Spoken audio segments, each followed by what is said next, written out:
Hanımefendiler ve beyefendiler, Hans Zimmer videoların 3. bölümüyle birlikteyiz. Hans Zimmer ve yaptığı işler hakkında aslında çok fazla içerik yapabilirim ama çok da uzatmayı istemiyorum. Zira önümüzde devasa bir kariyer var. O yüzden müzikler bakımından favorilerimi biraz ön planda tuttum. Bugün Karayip Korsanları ve Dark Knight serileriyle devam edeceğiz. Çayınız kahveniz hazırsa başlıyoruz.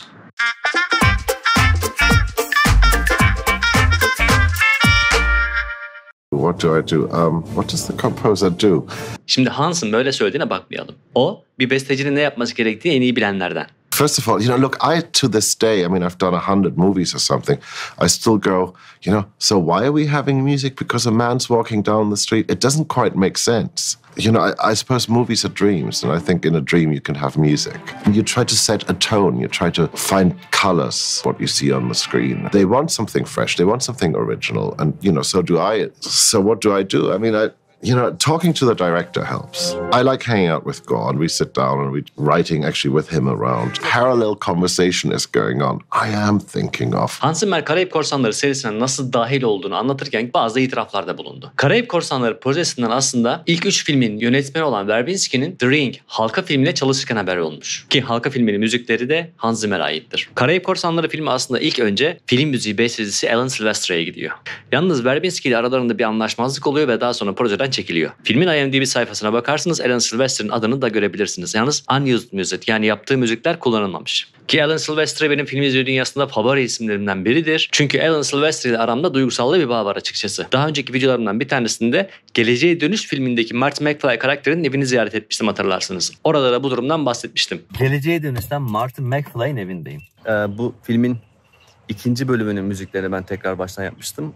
Orijinal skorlar Alan Silvestra'ya ait. Halka ve Karayip Korsanları filmindeki Verbinski ve Hans Zimmer işbirliğinde aslında müziklere de yansımış bazı ortak özellikler var. 2002 yılı yapımı olan Halka filminden sonra 2005'te bir Halka filmi daha geldi. Fakat ikinci filmde ne yönetmen koltuğunda Verbinski vardı ve de müzik koltuğunda Hans Zimmer vardı. Yönetmenliğini Hideo Nakata'nın yaptığı Halka 2 filminin müziklerinde Henning Launder ve Martin Tillman vardı. Ama Halka 2 filminin müzikleri içinde bu iki besteci ilk filmden Hans Zimmer'in bazı temalarını geliştirmek suretiyle kullanmaya devam ettiler. Yani Halka 1'deki müzik temaları Halka 2'de devam etti. Ancak bu temaları sadece Halka 2'de devam etmedi. Hans Zimmer'in 2002 yapımı olan Halka filminden bazı melodileri Karayip Korsanları'na taşıdığında Karayip Korsanları izlerken gördük. Şimdi teliften dolayı çok uzun dinletemeyeceğim ama size 2 tane sahne izleteceğim. Birincisi Karayip Korsanları filminden, ikincisi Halka filminden. İkisi de Hans Zimmer imzası taşıyor ve melodi neredeyse hemen hemen aynı.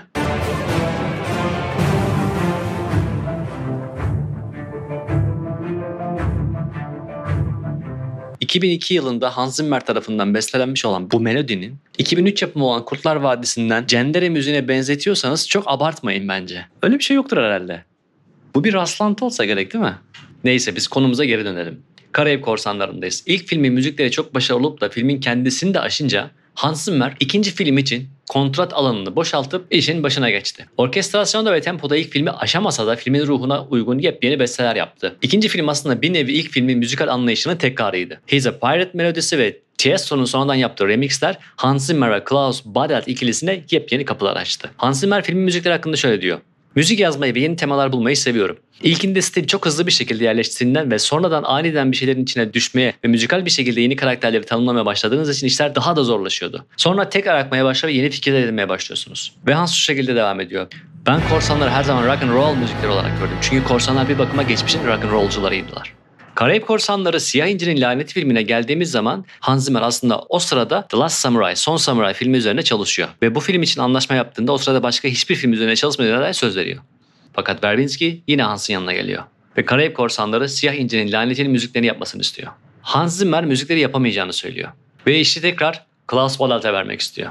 Evet, besteci olarak Klaus Badelt çalışıyor ama Hans Zimmer yine birçok parça yazmaktan da kendini alamıyor. Filmin zaten bitişlerine bakarsanız müzik yapımcısı olarak Hans Zimmer görünüyor. Bart Hendrickson ve Rob Williams da müzik programlama olarak kreditlerde yazıyor. Ölü Adamın Sandığı ve Dünyanın Sonuna gelince Hans Zimmer ve Verbinski ortaklığı devam ediyor. Hatta bu filmin müzikleriyle 2007'de Hans Zimmer Grammy ödülü alıyor. Verbinski'nin Korsanlar üçlemesini tamamladıktan sonra Hans Zimmer On Stranger Tides'ın müzikleri yapmak için geri dönüyor. Ama bu film Verbinski tarafından değil, Rob Marshall tarafından yönetiliyor. Bu kez de filmde Rodrigo ve Gabriel'le ortak müzik çalışması yapıyor. Hans Zimmer Stranger Tides'ın müzikleri hakkında şöyle diyor.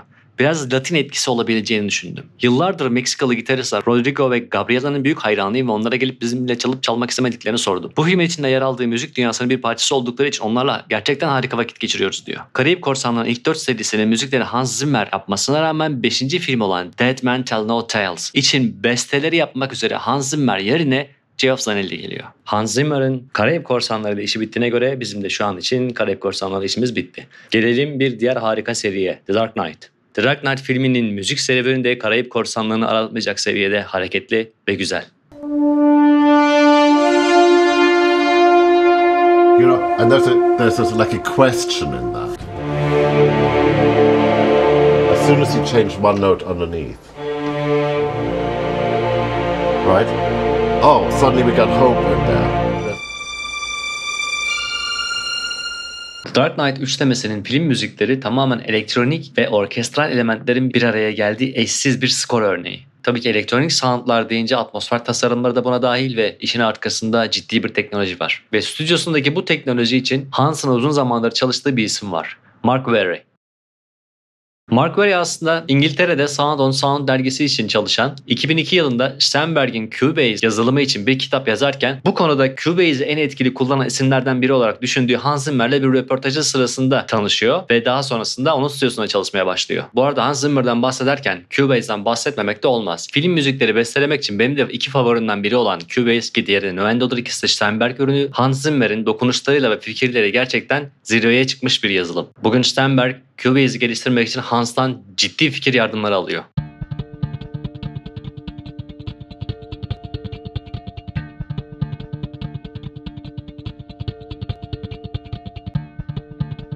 I think of Cubase as a laboratory. Mark Wary Hans'ın stüdyosunda devrimsel nitelikte işler yapıyor ve bunları sektöre değil Hans'a özel yapıyor. Hans Zimmer'in stüdyosunda çalışırken birçok fotoğrafını ve videosunu görmüşsünüzdür. Önünde bir tane dokunmatik ekran var. Bu ekran aslında bir iPad değil. Bu ekran dokunmatik bir ekranın Cubase kısa yollarıyla oluşturulmuş bir versiyonu. Ve Hans Zimmer bu şekilde parmak dokunuşlarıyla bütün kısa yolları kontrol edebiliyor ve bu bana büyük rahatlık sağlıyor diyor. Mark bu konuda iPad'leri neden kullanmadıklarını sorduklarında ekranlarının çok küçük olduğunu, dolayısıyla da bunun kullanışlılık açısından verimli olmadığını söylüyor. Hans Zimmer'in müzik fikirlerini gerçeğe dönüştüren, orijinal bir örnekleyiciyi çalıştıran özel dokunmatik ekran çözümü, tüm bunları mümkün kılan kişi Mark Wary. Bu konuda Mark Wary'nin de örnek aldığı bir isim var. Alan Kay. Alan Kay'in şu meşhur sözünü hatırlamak lazım. Geleceği tahmin etmenin en iyi yolu onu icat etmektir. Mark Wary'nin Remote Control Productions'ta önemli bir iş unvanı var. Müzik teknolojisi direktörü. Kendisi bu title'ı şöyle açıklıyor. Bu yıllar boyunca birçok şey ifade etti ancak şu anda anlamı yaratıcı iş akışına yardımcı olmak için kendi örnekleyicilerimizi, dokunmatik ekran yazılımlarımızı, ağ bağlantılı ses ve MIDI sistemlerimizi ve teknolojik alandaki bu tür bütün oyuncakları geliştirmektir diyor. Hans Zimmer'in stüdyosu şu anda tamamen Windows tabanlı ve Cubase üzerinden yürüyor. Ama bunun yanında gerçekten kullandıkları tek Mac Pro'lar Pro Tools'u çalıştırmak için ve daha eski birkaç şey için. Hatta Mark Wary Pro Tools için Windows'a geçip geçemeyeceğimizi görmek ilginç olur diye düşündüm. Çünkü bu özellikle Apple Mac Pro için uzun vadeli planlarının ne olduğunu bilmediği için kullanabileceğimiz donanım türünün size daha bir fazla özgürlük sağlamasından kaynaklandığını söylüyor. Hans Zimmer'in stüdyosundaki ses işleyiciler eskiden RME tabanlıydı. Müzik teknolojilerine aşina olanlarınız RME ses kartlarını bilir. Fakat günümüzde MADI sistemlere dönmüşler ve üzerine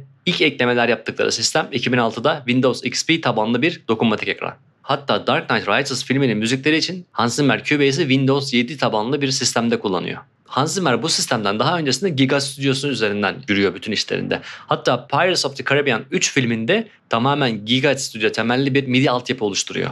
Yalnız buradaki en büyük sıkıntı diyor Mark, Giga Studio'nun 32 bit olmasıydı. Stüdyo bilgisayar temellerini 64 bite taşıdığımızda Giga Studio'yu kullanamaz hale geldik. Hans Zimmer'in stüdyosundan daha önce bahsetmiştim. Devasa bir alana yayılmış birçok odadan mevcut ve merkezde Hans Zimmer'in odası var. Ve bu Hans Zimmer için üretilmiş sistemlere diğer bestecilerin de erişimi var. 2008'de Dark Knight yaptıkları zaman Mark şöyle bir endişe yaşıyor.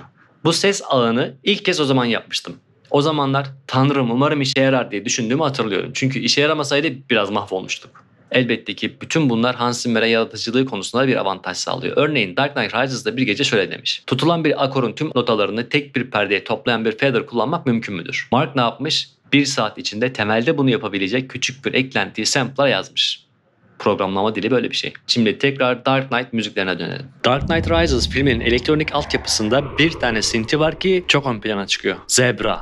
Bir de bunun Dark Zebra modeli var. Bu da Hans Zimmer tarafından geliştirilen presetlerle yoluna devam eden bir synthi. Aynı zamanda HZ Legend isminde ayrı bir versiyonu da var. Ve Dark Knight Rises'ın müziklerinde bunlardan loopları oldukça fazla duyuyorsunuz. Hadi bir bakalım.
Dark Knight filminin arkasındaki tek isim Hans Zimmer değil. Filmin müziklerinin arkasında bir büyük isim daha var. James Newton Howard. Hans Zimmer müziklerini zaten sıkı takipçileri fark etmiştir ki bu filmdeki orkestrasyonlar diğer filmlere göre bambaşka. Çünkü işin içinde dediğim gibi James Newton Howard var. Ve filmin açılışındaki o upuzun devam eden enteresan sound ise bir elektro cello. Bu dinlediğiniz cello sound'unu Hans Zimmer yanlış yönlendirme olarak tanımlıyor. Filmi izleyenleriniz ve soundtrack'ı dinleyenleriniz zaten fark eder ki Batman'in ana aksiyon teması olan Molossus birçok yerde kendini tekrar ediyor. Başta söylediğim gibi bu filmin müziklerinde Hans Zimmer, James Newton Howard'la birlikte işbirliği yapıyor ve aralarında yaptıkları iş bölümüne göre Hans Zimmer Joker temasını oluşturmaktan sorumluyken James Newton Howard ise Harvey Dent yani Two-Face temasından sorumlu. Batman başlıyor ve Kara Şövalye yükseliyor filminde ana motif her zaman 2 tane notadan oluşuyor. Bu motifler yaylı çalgılar eşliğinde French horn ile çalınıyor. Hans'ın deyimiyle Batman'in acısını ve suçluluğunu temsil ediyor. Filmin temasının bu sadece 2 notadan oluşmasının sebebi Hans Zimmer ve James Newton Howard'ın izleyicinin mırıldanabileceği kahramanca bir tema yazmanın peşine gittiklerinden kaynaklanıyor. Bu şekilde izleyicinin karakterin karmaşıklığını ve karanlığını görmezden geleceğine inanıyorlar. Ve Hans Zimmer Joker için tam 9 dakikalık Why So Serious temasını hazırlıyor. Bu kadar anarşik bir temaya karşı James Newton Howard'ın yazdığı Harvey Dent teması ise zarif ve güzel temalar olarak filmin içinde yer alıyor. Aslında Hans Zimmer'in temalarına karşı eşitsel bir kontrast oluşturmak için bestelenmiş temalar bunlar. Ve bu orkestra suite'i 10.000 müzik ölçüsü içeriyor. Bu bölümde Karayip Korsanları ve Batman serisi üzerinde epeyce konuştuk. Ama konu Hans Zimmer olunca konuşulması gereken daha pek çok proje ve pek çok müzik var. Ve bunların tabii ki her birinin kendine has hikayeleri de var. Bunları da zaman içinde aslında tek tek değiniriz. Lakin şimdilik Hans Zimmer serisini bir süre rafa kaldırıyorum. Çünkü konuşmamız gereken daha pek çok besteci var. Belki bu süre zarfında da Hans Zimmer'le ilgili yeni sürprizler de gelebilir, işte belli olmaz, bakalım neler gösterecek zaman. Hans Zimmer serisini şimdilik noktalıyorum. Belki sonraki zamanlarda yeni videolar yaparız onun hakkında. Ama artık sırada yeni film müziği bestecilerimiz bestecilerimiz var. Siz de videolarını görmek istediğiniz bestecileri lütfen bana yorumlarda isim olarak belirtin. Videoların devamı için de kanala abone olup bildirim zilini açmayı unutmayın. Tabii küçük bir like dokunuşta çok tatlı olur videolarda. Bir sonraki videoda görüşmek üzere. Kalın sağlıcakla.